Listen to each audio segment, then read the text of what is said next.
Basics of Pot Distillation. Moonshine Life Group. By J.B. Wagonmaker. There are two basic types of pot distillation. The first involves a traditional pot still, which has no cooling in the neck or column. The distillate produced is lower in proof than that produced by a reflux still with a fractionating or splitting column. This is the traditional method of distillation and requires multiple runs. The distiller will save up enough low wines from the first runs or stripping runs to fill the still for a second run.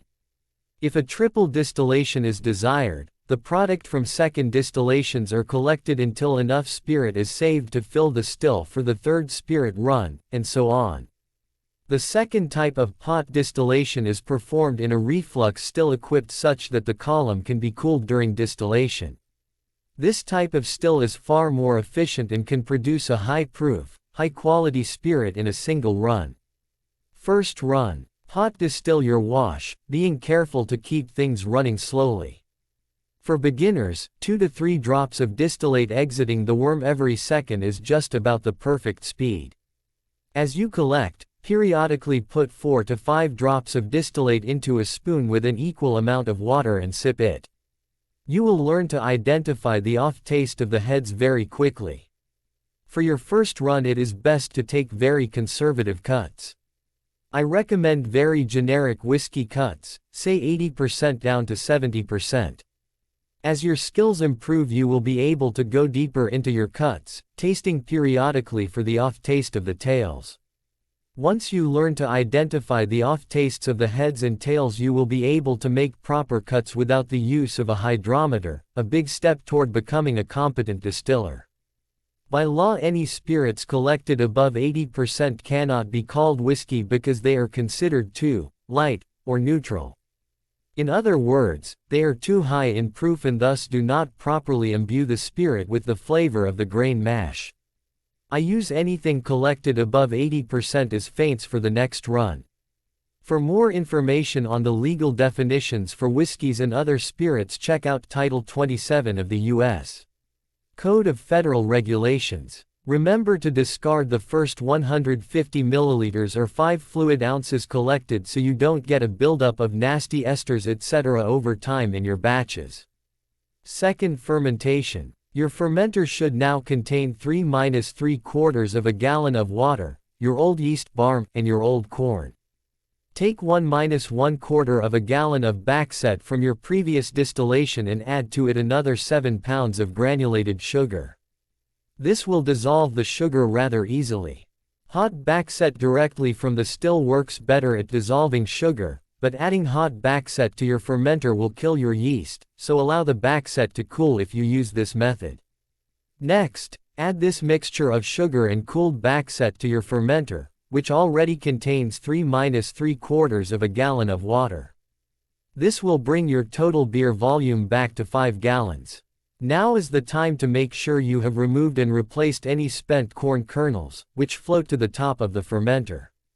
You only need to do this if you plan on a continual ferment, that is, past 7 or 8 fermentations at which point your corn would otherwise be expended. Cover the fermenter and let it ferment for another 3 to 4 days or until the ebullition ends. Congratulations, if you have done everything properly you are now ready to run your first sour mash. Second run. Siphon off your beer and charge your still. Again, replace 3–3/4 of a gallon of water into your fermenter so your yeast doesn't die while you distill. Distill your whiskey in the same manner you did during your first run, being conservative with your cuts until you gain more skill. Anything collected under 80% ABV on this run is considered a sour mash whiskey. Congratulations! This spirit is a palatable moonshine when collected directly out of the still.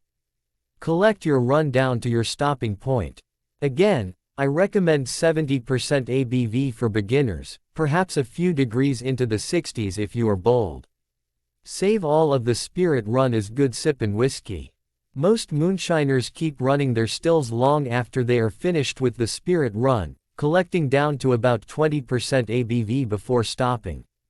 Together, the heads and tails are reused as feints.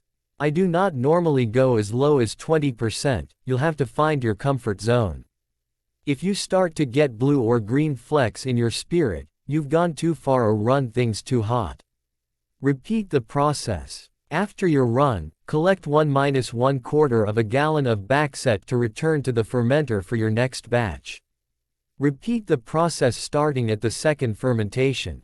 You are now producing a simple sour mash whiskey, and with practice you will be able to produce a very high quality moonshine. Age this whiskey in an uncharred oak barrel to produce a traditional Tennessee-style whiskey. So, for 40L wash. Recipe goes like this. 7 kilograms cracked feed corn. 7 kilograms raw or white sugar, I like raw. Dissolve sugar in hot water, then add enough cold water to make 40L total.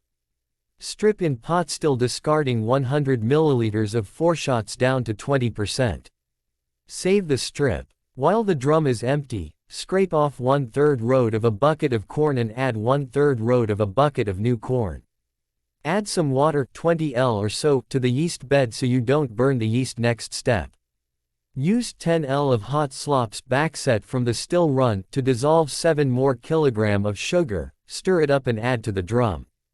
Add water to bring it up to the level it was before. Watch it ferment and strip again and again. When you have 40L of strip saved up, do a slow spirit run in the pot still, making careful cuts. Age it on toasted oak sticks.